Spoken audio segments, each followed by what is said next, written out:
Hello. हम अब बता रहे हैं न्यूटन के थर्ड लॉ के बारे में। न्यूटन का थर्ड लॉ क्या होता है, कैसे काम करता है। तो न्यूटन ने तीसरा नियम दिया था, it state that for every action there is an equal and opposite reaction. मतलब कोई भी वस्तु अगर उस पर फोर्स लगा रही है तो उतना ही फोर्स के साथ वो वस्तु विपरीत दिशा में फोर्स लगाती है। इसी को एक्शन रिएक्शन नियम कहते हैं। न्यूटन का एक्शन रिएक्शन नियम कहते हैं।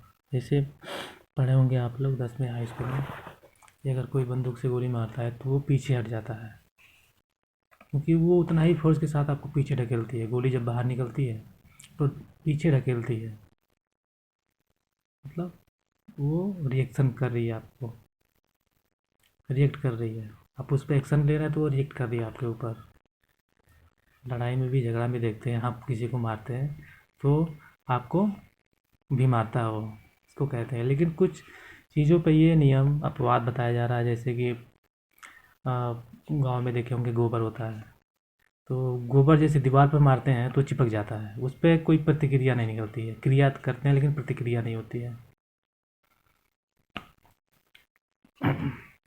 गीली मिट्टी हो गया, चाहे गीली, तब दीवार पे मारते हैं, उस पर रिएक्शन होता है लेकिन हमको पता नहीं चलता है। वो अपने आकार को चेंज कर लेता है दीवार पे जाने के बाद। ये कुछ हुआ तो गेंद को अगर किसी दीवार पे मारते हैं तो वो प्रतिक्रिया देता है, आपको वापस पीछे हटता है। तो जैसा कि फिगर में दिया है, आपको दिखा रहे हैं, ये कोई बॉल है और नीचे किसी चीज़ पे या किसी बॉडी पर रखी गई है।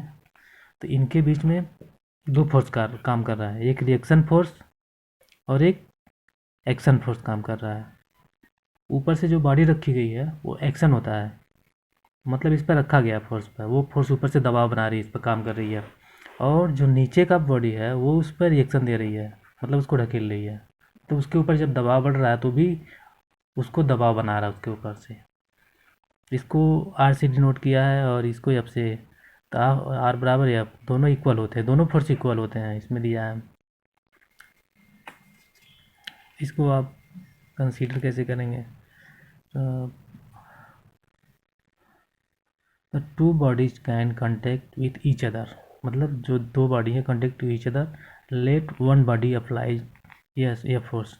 एक जो एफ है ये वाला, जो नीचे की तरफ अप्लाइड हो रहा है, और according to the second body develop a relative reactive force, मतलब आर रिएक्टिव फोर्स होता है, रिएक्ट कर रही है ना, इसलिए R which is equal in magnitude to force F.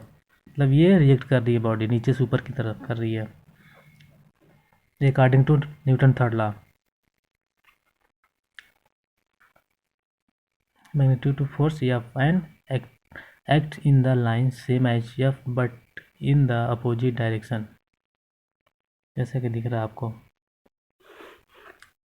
Clear हो गया दोस्तों?